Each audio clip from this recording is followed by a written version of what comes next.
Assalamu alaikum everyone.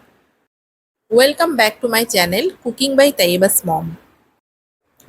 যে যেখান থেকে দেখছেন আশা করছি সবাই ভালো আছেন। আজকে আমি খুবই সিম্পল একটা রেসিপি আপনাদের সাথে শেয়ার করছি। আমি যেভাবে বাসায় ডাটা দিয়ে শুটকি রান্না করি, আজকে আমি সেই রেসিপিটাই আপনাদের সাথে শেয়ার করছি। আশা করছি আপনাদের ভালো লাগবে। চলুন তাহলে মূল রেসিপিতে চলে যাই। এখানে ফ্রেশ কিছু ডাটা নিয়েছি, এগুলোকে আলু ভাজির মতন কুচো করে নিব।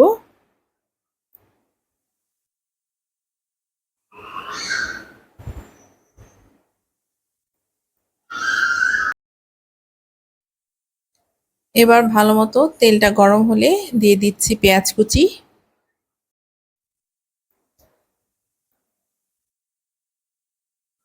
এবং ডাটার সাথে আজকে আমি লইটা শুটকি রান্না করব।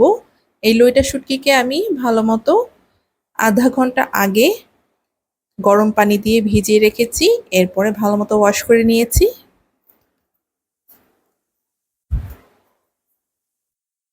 পেঁয়াজের সাথে শুটকিটাও ভেজে নিতে হবে।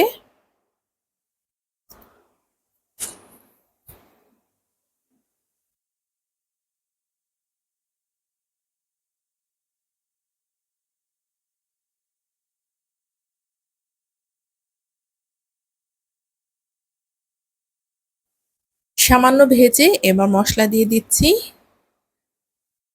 হলুদ গুঁড়ো 1 চা চামচ এবং মরিচ গুঁড়ো 2 চা চামচ।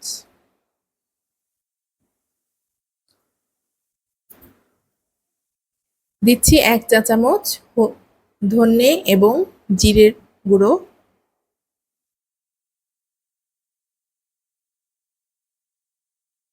মশলাটাকে ভালো মতো ভুনে নিচ্ছি।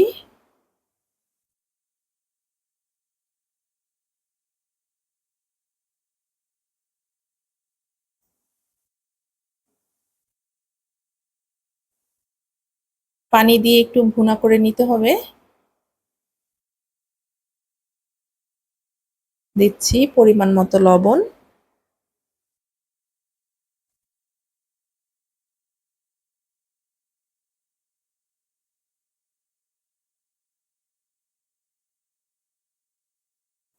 ভালো মতো ভুনা হয়ে গেলে এবার দিয়ে দিব সবজি।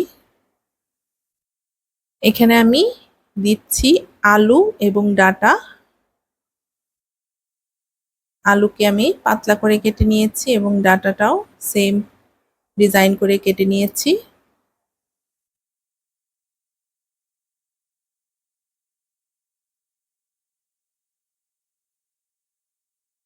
এবং এতে যোগ করব আমি কাঁঠালের বিচি।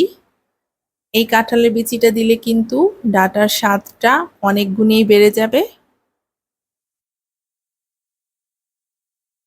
এটাকেও আমি পাতলা পাতলা লম্বা কুচো করে নিয়েছি।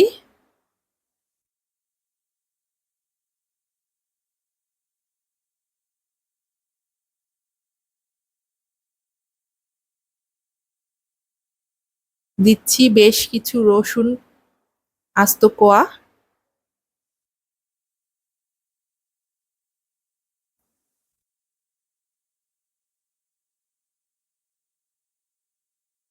এবার সবগুলো একত্রে ভালো মতো নেড়েচেড়ে সামান্য পানি দিয়ে ঢাকনা দিয়ে দিব সবকিছু গলে আসা পর্যন্ত।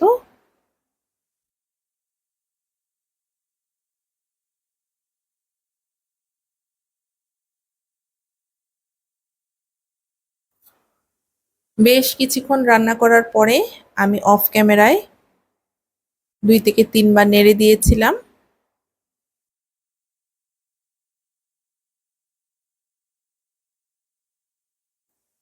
এবার ঢাকনাটা খুলে দেখি কি অবস্থা। পানিটা শুকিয়ে এসেছে এবং সবজিগুলো সেদ্ধ হয়ে গিয়েছে। রান্নাটা কিন্তু ডান।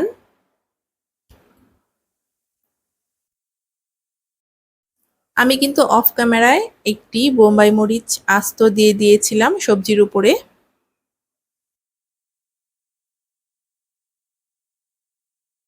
রান্নাটা হয়ে গিয়েছে, এবার পরিবেশন করে নিচ্ছি। দেখতে পাচ্ছেন কতটা লোভনীয় হয়েছে। আমাদের তো খুবই ভালো লেগেছে এই ডাটা শুটকি দিয়ে কাঁঠালের বিচি আলু খুবই মজা হয়েছে। আর এই শুটকির তরকারিতে যদি একটি বোম্বাই মরিচ থাকে তাহলে কিন্তু কথাই নেই, 2 প্লেট ভাত মজা করে খেয়ে নিতে পারবেন। আর বাসায় অবশ্যই ট্রাই করবেন। ট্রাই করার পরে আমাকে অবশ্যই কমেন্টে জানাবেন কেমন হয়েছে রেসিপিটি। ভালো লাগলে আমার চ্যানেলটিতে একটি সাবস্ক্রাইব করে দিবেন। আজকের জন্য আল্লাহ হাফেজ।